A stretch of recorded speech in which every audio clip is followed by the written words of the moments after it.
so I guys want to give you a little progress report here. It's been, of course, dragging my feet lately, trying to finish assembly of the Zaku Amazing from the Build Fighter series. Right now I'm just separating some of the parts and putting them together. And then I got to assess on what parts needs to be painted, separated and painted.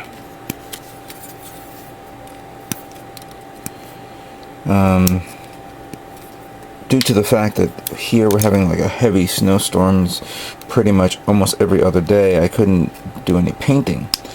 However, now the weather has cleared up and I'm hoping to get some painting done quickly before I work on my next project, which is the Master Grade kit, which hopefully some of you guys will tell me which one to select. I think I'm still at 50% with either the Striker Rosatori or the Dark Hound. So for those of you who hasn't commented on which kit to make, and don't do it here, do it on my video that I was talking about. That way I keep everything all, together. Tell me which Master Grade kit I should make after this kit.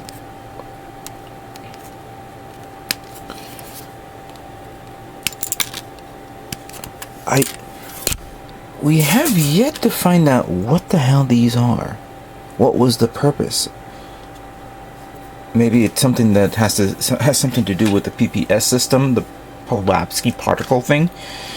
But it was never properly explained. I mean, yeah, I understand. Yikes! Sorry about that. There we go.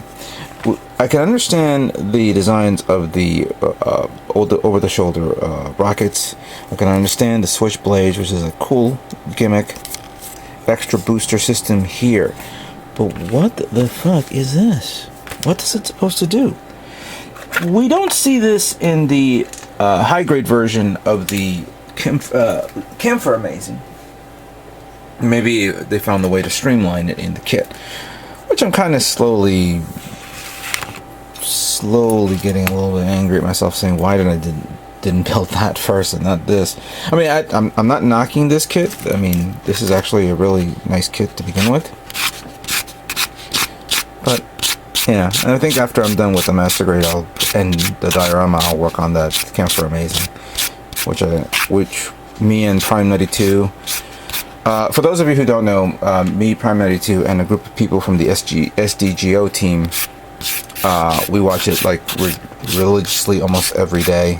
Not every day, excuse me. Like once every week, a new episode. And this week's episode with the Bell Strike going up against the Son Goku Stray Gundam was pretty amazing. I can't wait to get that kit.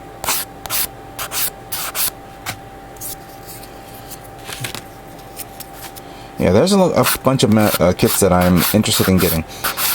Clearly I have the Bill Strike Master Grade kit that all of you saw. I didn't buy the Star Bill Strike high grade version because the Universal Booster will be coming out in a couple of months. So I don't see myself going gaga over that, since, I don't see myself going gaga over the high grade kit if I'm going to be getting the Master Grade kit. And where's my blade? No, here it is.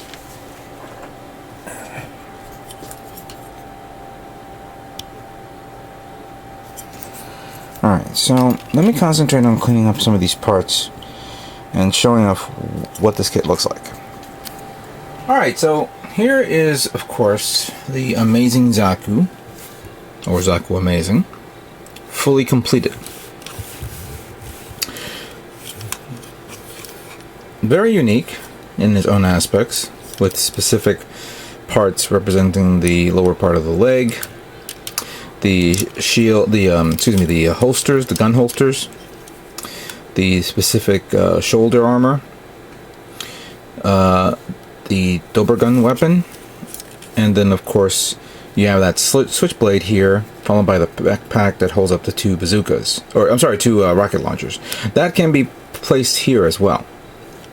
So thruster over here in the back, and 2 thrusters here. Now, probably somebody's going to message me telling me what the hell these are, but you know what? I'm not going to bother with that right now. They look cool either way. When I was building this kit, I was slowly reminded of another high-grade kit of a Zaku that I made a while back. And for those of you who don't remember, here is my Enigma Zaku, or Zaku Enigma, which I made for a diorama build. It still looks cool, you know, on its own. I put a lot of detail on it. Yeah, I really enjoyed building this. It was very cool. I mean, it was basic. You could pretty much say this could be a Gunpla Builders kit that I made for Gunpla Builders series. But otherwise, it came out really nice. But we're not talking about this. We're talking about this guy.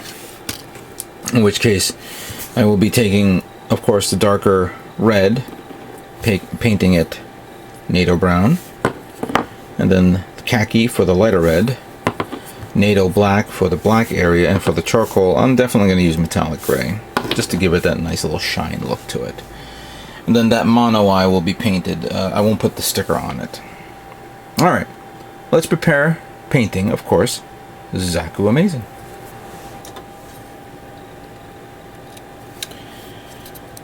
Alright, so as you can see, I'm preparing each part for painting. I had to take the whole thing apart, and there are some parts that I need to definitely remove even further, like the feet, because there are different types of color tones. I have to remove this guy as well, but I don't know how I'm going to do it since I have this one in there. I'll figure this out. Let me just put on the parts that I know would work. I'd like to take the time to answer a few questions, because some people send me emails through Facebook and through YouTube asking me some things, and I think a while back I did a ask me whatever type of video, and I answered a few questions here and there. One question in particular has come up a few times, and I think, let me answer this right now, is why don't I hand paint my kits? Apparently a lot of people enjoyed me hand painting the what was that kit that I hand painted? I think, well, it wasn't considered hand painting. It was more like hand priming. The Master Grade Gyaradoga that I made last year. Well, my answer is I really found it something that I don't normally do during my course of my builds. It takes a little bit more time. That's why I have an airbrush.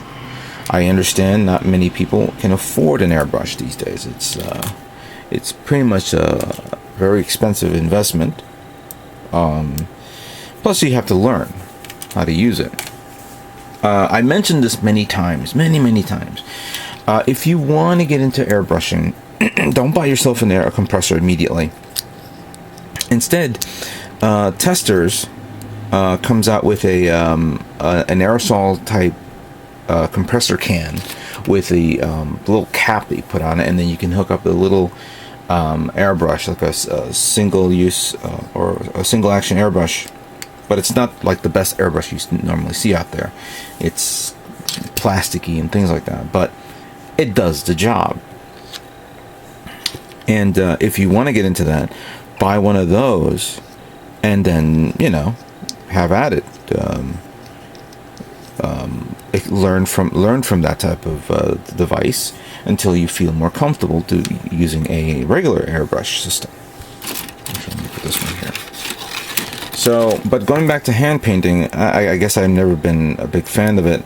I know it's something many people do. I've heard people that say you need to water down your paints so it's nice and fluid. Either water it down or thin it down, and then of course apply it. I haven't figured it out yet on how to do it. There are a few people out there on YouTube that have done hand painting. I believe Makano Man out of Australia, he does an excellent work on that. You may want to check out his page and see what I'm talking about. Oh, here it is. So yeah, it's a personal preference. I've never done it. I don't think I'll be beginning. I'm going to start doing it. I think hand painting can only... I will do hand painting for a specific type of job. For a specific type of work. I'll tell you this much.